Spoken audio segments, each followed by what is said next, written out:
कातिल भी वही, मुंसिफ भी वही, तो इंसाफ की गुहार कहां कीजिएगा पत्रकार महोदय। और अगर आप सर्वे करने गए थे तो वो भी विजुअल्स आए सोशल मीडिया पर कि एक मंदिर के मठाधीश वहां पर नारा लगाते हुए, धार्मिक नारा लगाते हुए गए थे। सरकारी काम हो रहा था या उन्माद पैदा करने का काम हो रहा था? तो ये भारतवर्ष की जनता देख रही है। कुछ दिन देखिए, बहुत दिन ये सारी चीजें नहीं चलने वाली हैं। एक्सट्रीम पे चले गए हैं ये लोग, अब इनके पास कोई मुद्दा बचा नहीं। हम सरकार से यही चाहते हैं कि जो निर्दोषों की हत्या हुई है और जो हत्यारे पुलिस वाले हैं, निष्पक्ष जांच हो और जो भी लोग इसमें संलिप्त हैं इस तरह की घटना को अंजाम देने में, उनके ऊपर कानून संगत बेहतर कार्रवाई। संविधान का स्थापना दिवस आज था जी।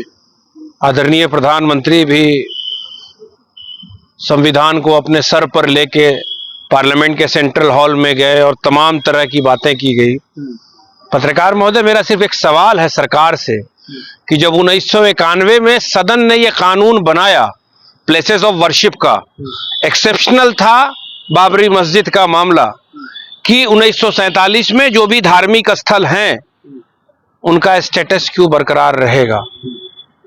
तो फिर यह क्या वजह है कि ये जो सरकार है मोदी जी की और मोदी जी की पार्टी की जो तमाम स्टेट में सरकार है, जनहित से जुड़े हुए किसी ज्वलित मुद्दे पर कोई काम नहीं करती है, सिर्फ नफरत की बात करती है। मुझे तो लगता है कि अडानी का जो प्रकरण हुआ है, जो अमेरिका से उनको वारंट इश्यू हुआ है, जो भद पिट गया, उनके शेयर गिरे और उसको मेंटेन करने के लिए आम भारतवासियों का जो पैसा LIC में लगा हुआ है उससे उनका शेयर खरीदवाया गया, उस मुद्दे से जनता को भटकाने के लिए इस तरह की घटना को अंजाम दिलवाया गया है और बहुत निंदनीय है। हम सरकार से यही चाहते हैं कि जो निर्दोषों की हत्या हुई है और जो हत्यारे पुलिस वाले हैं, निष्पक्ष जांच हो और जो भी लोग इसमें संलिप्त हैं इस तरह की घटना को अंजाम देने में, उनके ऊपर कानून संगत बेहतर कार्रवाई। 5 लोगों की मौत हुई, लेकिन पुलिस वाले कह रहे हैं कि हमारी गोली से मौत नहीं हुई, आपस में गोली रहती हैं। देखिए, उस तो बहुत सारे विजुअल्स आ गए हैं जनता के सामने। ये सोशल मीडिया ने बहुत सारे विजुअल्स वायरल किए हैं जिससे दिख रहा है कि पुलिस निरंतर किस तरह से निहत्थों पे गोली चला रही है, पथराव हुआ है। और अगर आप सर्वे करने गए थे तो वो भी विजुअल्स आए सोशल मीडिया पर कि एक मंदिर के मठाधीश वहां पर नारा लगाते हुए, धार्मिक नारा लगाते हुए गए थे। सरकारी काम हो रहा था या उन्माद पैदा करने का काम हो रहा था? तो ये भारतवर्ष की जनता देख रही है। कुछ दिन देखिए, बहुत दिन ये सारी चीजें नहीं चलने वाली हैं। एक्सट्रीम पे चले गए हैं ये लोग, अब इनके पास कोई मुद्दा बचा नहीं। आप तमाम लोग देख रहे हैं कि हर मुद्दे पर बिल्कुल विफल है सरकार।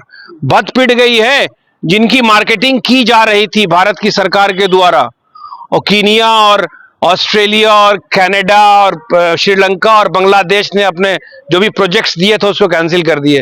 अब वो डैमेज कंट्रोल कैसे किया जाएगा? संभल की घटना तो ऐसी घटना है कि उसके बारे में भारतवर्ष के तमाम लोग विचार कर रहे हैं कि ये कौन सी सरकार है भाई, जो इस तरह का सिर्फ नफरत पैदा कर रही है, समाज में घृणा पैदा कर रही है। क्यों कर रही है?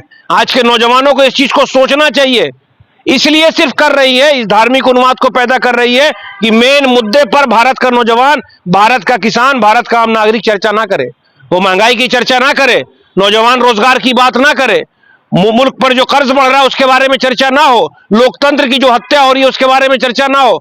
इसलिए निंदनीय है। और कांग्रेस पार्टी बिल्कुल जो सहारनपुर की घटना हुई है, जो निर्दोष लोग हैं उनके साथ खड़ी है। सर्वे टीम वहां पर पहुंची हुई थी, पथराव क्यों किया गया उनके ऊपर? पथराव क्यों? मैंने बोला कि इसकी निष्पक्ष जांच होना चाहिए। पथराव क्यों किया गया और इस चीज का डैमेज कंट्रोल किया गया? वहां जनता के चुने हुए जो जनप्रतिनिधि हैं, जो विपक्ष के हैं, उनके ऊपर कार्रवाई करके, उनके ऊपर मुकदमा करके इसकी खानापूर्ति की जा रही है। देखिए, जब कातिल भी वही, मुंसिफ भी वही, तो इंसाफ की गुहार कहां कीजिएगा पत्रकार महोदय? इन्वेस्टिगेशन एजेंसी भी उन्हीं के पास है। अभी तो आप नजर के सामने देख रहे हैं, संविधान दिवस आज मना रहे हैं, लोकतंत्र की हत्या हो रही है। तमाम विजुअल्स आए हैं सोशल मीडिया पे। हमने तो रवीश कुमार जी का भी ट्वीट देखा, वो वीडियो वायरल हुआ कि महाराष्ट्र के गांव की तमाम जनता सड़क पर निकली हुई है। इस 80% लोग बोल रहे हैं कि हमने कांग्रेस को वोट किया और वहां कांग्रेस का एक भी वोट नहीं निकला। तो विचार तो करना होगा, लोगों को यह सोचना होगा, संकल्प लेना होगा। और आज संविधान दिवस के अवसर पर तालकटोरा स्टेडियम में हमारी पार्टी के राष्ट्रीय अध्यक्ष मल्लिकार्जुन खड़गे जी ने कहा, राहुल गांधी जी से यह कहा कि अब आपको एक यात्रा निकालनी होगी कि ईवीएम हटाओ, देश बचाओ, लोकतंत्र बचाओ। ईवीएम के मुद्दे पे लगता है अभी जंतर मंतर पे धरना हो रहा है। तो तमाम लोग परेशान हैं और सरकार बिल्कुल खामोशी से अपना काम कर रही है। हम आप तमाम वैसे न्यूज पोर्टल के लोगों का धन्यवाद देते हैं कि मेन स्ट्रीम मीडिया तो इन इश्यूज को कवर करती नहीं है, वो भी उसी नैरेटिव पे चलाती है। आप लोग कम से कम समाज में जागरूकता पैदा करने की कोशिश कर रहे हैं। सर, नेता प्रतिपक्ष राहुल गांधी जी कह रहे हैं हम सुप्रीम कोर्ट तक जाएंगे इस मुद्दे को लेकर। नहीं, बिल्कुल सही बोल रहे हैं राहुल गांधी जी। भाई अब तो न्याय की गुहार कहां से लगाए, न्यायालय से ही लगाएंगे ना। और एक बात मुझे बताइए ना, सक्सेना जी को तो सुओ मोटो कॉग्निजेंस लेना चाहिए संबल के इशू पे कि इस तरह की घटना क्यों हुई है। हम ये कहते हैं कि 1991 में जो कानून बना था प्लेसेस ऑफ वर्शिप का, सबसे पहले इनको तो अभी बहुमत है ना मोदी जी को, उसको पटल पे लाए, सदन में पारित कराएं, उस कानून को निरस्त करें, तब इस तरह का सर्वे हो। ये क्या तरीका है? 500, 600, 700 साल पुरानी मस्जिद, मदरसे, उसके ऊपर ये किसी ना किसी कोर्ट से एक ऑर्डर लेते हैं, उसका सर्वे कराते हैं, समाज में घटना। आप ही लोग को लग रहा विपक्ष गंदा राजनीति कर रहा संभल के मुद्दे पर। हम कौन सी राजनीति गंदी कर रहे हैं? भाजपा आरोप लगा रही है। हम तो सम्मान करते हैं, हम तो वसुदेव कुटुंबकम वाले लोग हैं, हर धर्म सर्वधर्म संभव की बात करने वाले लोग हैं। हम तो जो धार्मिक ग्रंथ में जो सच्ची बात बताई गई है उस चीज का पालन करने वाले लोग हैं। हम संविधान का पालन करने वाले लोग हैं। जो संविधान की प्रस्तावना शुरू होती है, हम भारत के लोग से, हम भारतीय हैं, हम ना धर्म की राजनीति करते ना जात की राजनीति करते। आरोप उनके ऊपर लगना चाहिए। जिस तरह की भाषा का प्रयोग करते हैं, कानूनी कार्रवाई उनके ऊपर होना चाहिए। संविधान की शपथ लेके जो इंसान मेंबर ऑफ पार्लियामेंट बनता है, जो किसी प्रदेश का मुख्यमंत्री बना हुआ है, झारखंड के चुनाव में जाके उल्टी सीधी बातें कर रहे थे, तो जब तक इनकी जुबान पे ताला ना लगेगा, और राहुल गांधी जी ने सही कहा, अब तो रास्ता एक ही है कि सुप्रीम कोर्ट में जाएं, सुप्रीम कोर्ट से न्याय की गुहार लगाएं और निष्पक्ष जांच हो और जो दोषी हो उनके ऊपर कार्रवाई हो, नजीर कायम होना चाहिए, तभी इस तरह की घटना घटेगी। देखिए, हम आपको एक बात बताते हैं, एक चीज को आप समझिए, हर पार्टी की एक विचारधारा होती है। कांग्रेस की एक विचारधारा है। अब इस विचारधारा में कांग्रेस की मेंबरशिप लेके अगर कोई आदमी किसी तरह की घटना को अंजाम कर दिया तो वो विचारधारा गलत नहीं होती है। ये हिंदुस्तान में दो तरह की विचारधारा है, अभी एकदम बाइपोलर यहाँ पे अभी सियासत हो रही है। एक तरफ वो विचारधारा है कि जब 26 जनवरी 1950 को संविधान लागू किया गया था तो 2 महीने के अंदर हिंदू महासभा के लोगों ने संविधान की कॉपी को जलाया था और बोले थे मैं इस संविधान को नहीं मांगता हूं।